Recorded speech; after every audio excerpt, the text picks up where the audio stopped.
तो इस सेक्शन में हम स्प्लिटिंग द डेटा को कोड करके देखेंगे, कोडिंग के माध्यम से तो समझेंगे।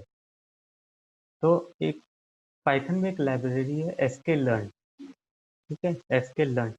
इसमें से एक हम मॉड्यूल लेंगे, मॉडल प्लस सिलेक्शन, ठीक है।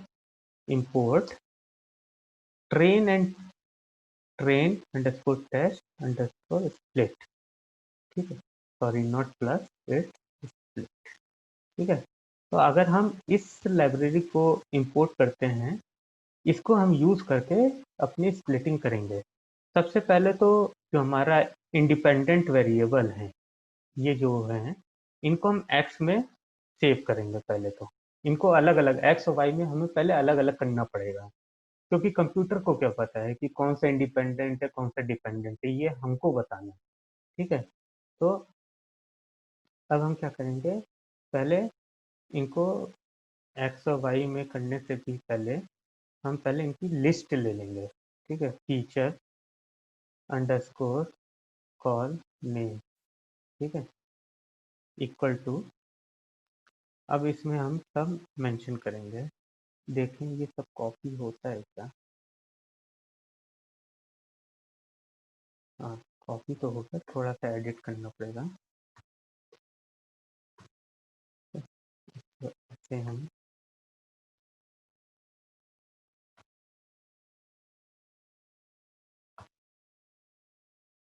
इसको हमको ऐसे डिफाइन करना होगा, कॉलम में हम कॉलम्स को एक इसको स्टोर कर रहे हैं एक लिस्ट में, BMI, ठीक है। ये भी BMI के बाद डाइस प्रिडिक्ट है, ठीक है, ये भी सही है। एज,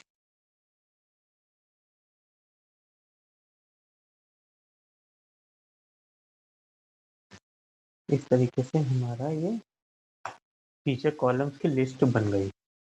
अब हमारा जो बाई बाई है, उसके लिए हमें predicted class, predicted call name कह सकते हैं हम इसको। इसमें क्या है हमारा, डायबिटीज। अब इसको हम एक्स और वाई में कॉपी करेंगे, तो DF।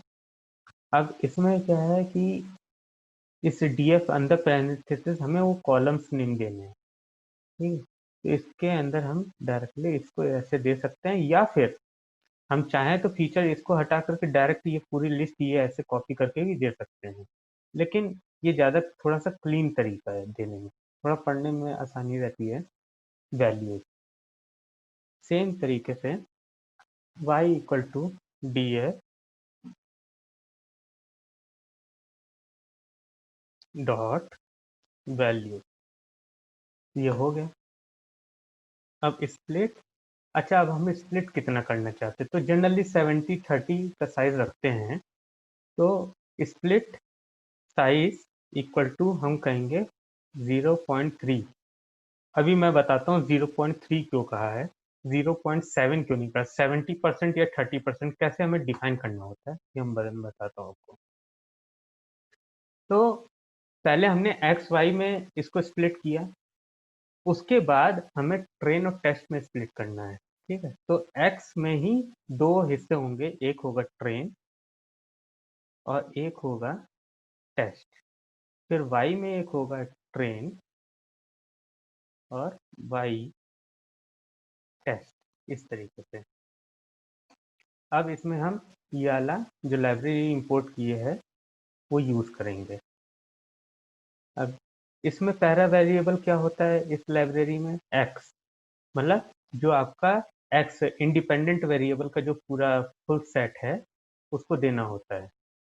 दूसरा होता है वाई, इंडिपेंडेंट वेरिएबल, जो कि प्रिडिक्टेड क्लास होती है, वो देना होता है। उसके बाद आपको टेस्ट साइज, अब इसी से आपको पता चल जाएगा कि 30 लिखना है कि 70 लिखना है। इसमें हमको टेस्ट साइज बताना, मतलब टेस्ट सेट का साइज क्या है। तो टेस्ट सेट का साइज हमारा 30% है और ट्रेनिंग का 70% है। इसलिए हम स्प्लिट साइज यहाँ पर ऐसे दे देंगे 30%। वो आ गया आपका 0.3। आप चाहें तो डायरेक्टली भी यहाँ पर लिख सकते हैं, ये इसलिए कि आपको चेंज करने में आसानी रहेगी, थोड़ा देखने में अच्छा लगता है, पहचान में आता है अलग से। ये हो गया। और उसके बाद एक वेरिएबल और होता है रैंडम अंडरस्कोर स्टेट। अब इसका क्या मतलब है? देखिए क्या होता है, आप जब भी आपके पास 100 रीडिंग है, 70 और 30 में वो स्प्लिट करेगा।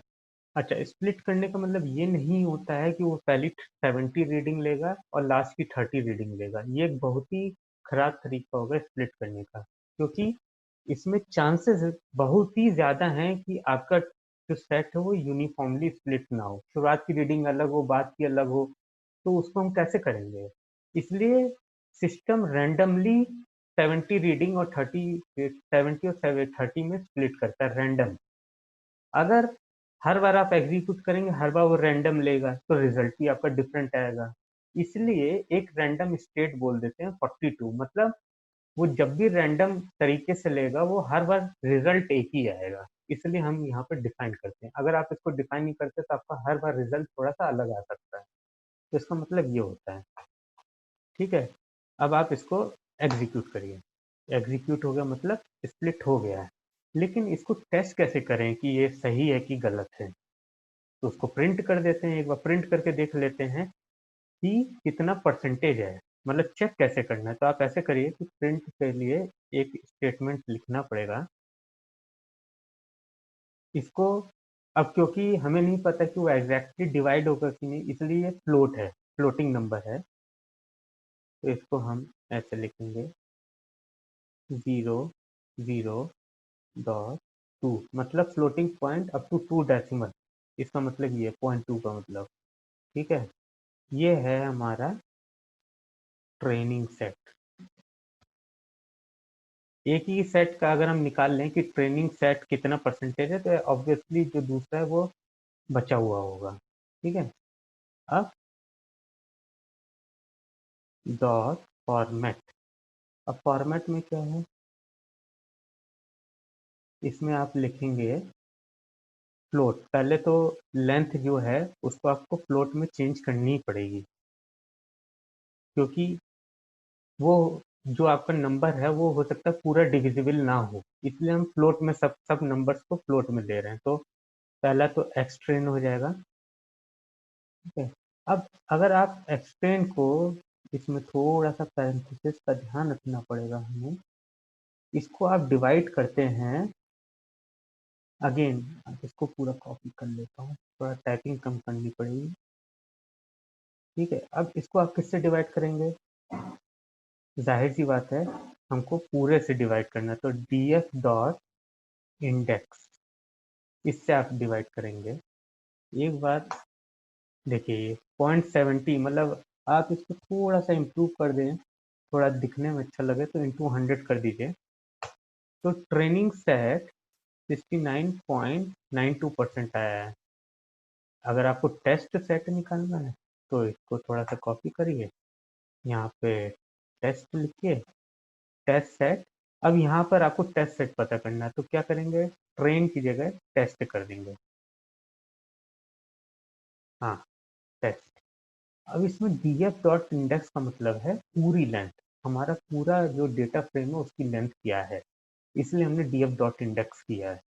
तो बेसिकली क्या कर रहा है, ये एक्स टेस्ट को टोटल नंबर ऑफ रीडिंग से डिवाइड कर रहा है। Number of reading of x, length का मतलब एक्स लेंथ, टेक्स्ट की जो लेंथ है वो कितने रोज हैं उसको फ्लोट में चेंज कर दिया, ताकि डिविजिबल के बाद हम डेसिमल को भी देख सकें।